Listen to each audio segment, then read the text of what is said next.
కర్మాగారంలో పేలుడు జరిగిన సమయంలో 800 డిగ్రీల ఉష్ణోగ్రత ఉందని తెలిపారు అధికారులు. భారీ మంటల ఉష్ణోగ్రతకు 5గురు సజీవ దహనం అయినట్లు తెలుస్తోంది. ప్రమాదం జరిగిన సమయంలో పరిశ్రమ భవనంలో 14 అంగుళాల మందంతో ఉన్న ప్లింత్ బీమ్ విరిగిపోయాయి. గుజరాత్ కేంద్రంగా ఈ సంస్థ పనిచేస్తున్న ఫ్యాక్టరీలో ముడిసరుకు శుద్ధి చేసి మైక్రో క్రిస్టలైన్ సెల్యులోజ్ అనే ఔషధాన్ని తయారు చేస్తారు. పాశమైలారులో 4 ఎకరాల విస్తీర్ణంలో మందులు తయారు జరుగుతోంది.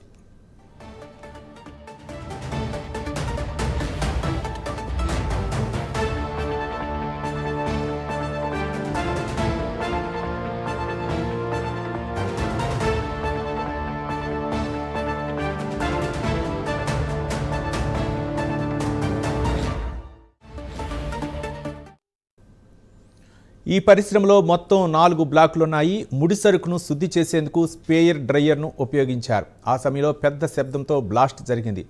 అంతలోనే పై అంతస్తు మొత్తం కూలిపోయింది. మరో భవనం ధ్వంసమైంది. క్వాలిటీ కంట్రోల్తో మరో యూనిట్లో మంటలు భారీగా వ్యాపించాయి.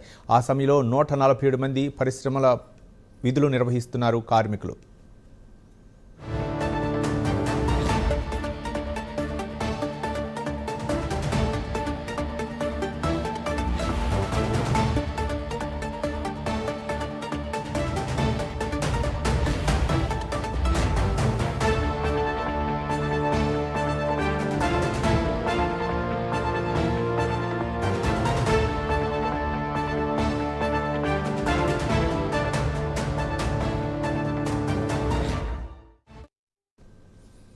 స్ప్రేయర్ డ్రైయర్ పేలగానే ఏం జరుగుతుందో తెలుసుకునేలోపే కార్మికులు కాలిపోయారు. రియాక్టర్కు ముడి పదార్థాన్ని తీసుకొచ్చే పైప్ లైన్లు, తయారైన పదార్థాన్ని స్టోర్ చేసే పైపులు కూడా కరిగిపోయాయి.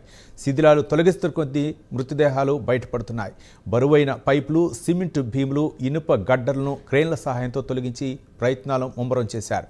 కాలిపోయిన మృతదేహాల నుంచి కమురు వాసనలు, రసాయనాల దుర్గంధం ఇబ్బంది పెడుతోంది.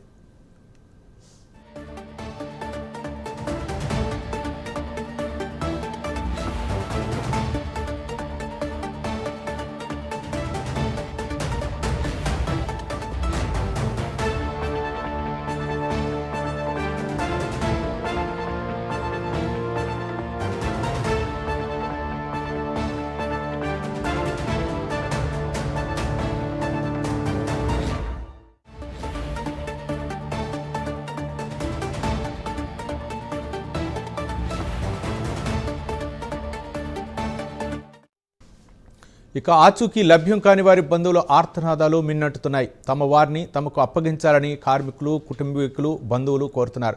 మరోవైపు మృతులకు, గాయపడిన వారికి ప్రభుత్వం అండగా ఉంటుందని సీఎం, మంత్రులు, అధికారులు వెల్లడించారు.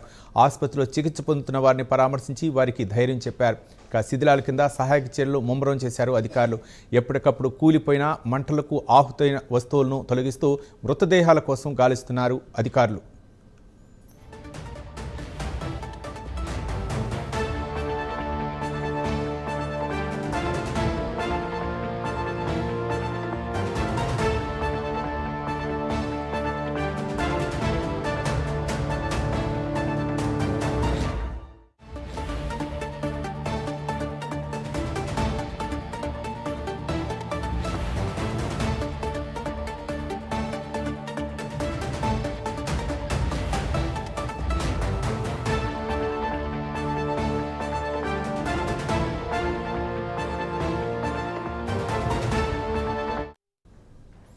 ఇక ఈ ఘోర ఘటనపై సీఎం రేవంత్ రెడ్డి ఎప్పటికప్పుడు సమీక్షిస్తున్నారు. క్షేత్రస్థాయిలో జరుగుతున్న సహాయక చర్యలపై ఎప్పటికప్పుడు వాకప్ చేస్తున్నారు రేవంత్ రెడ్డి.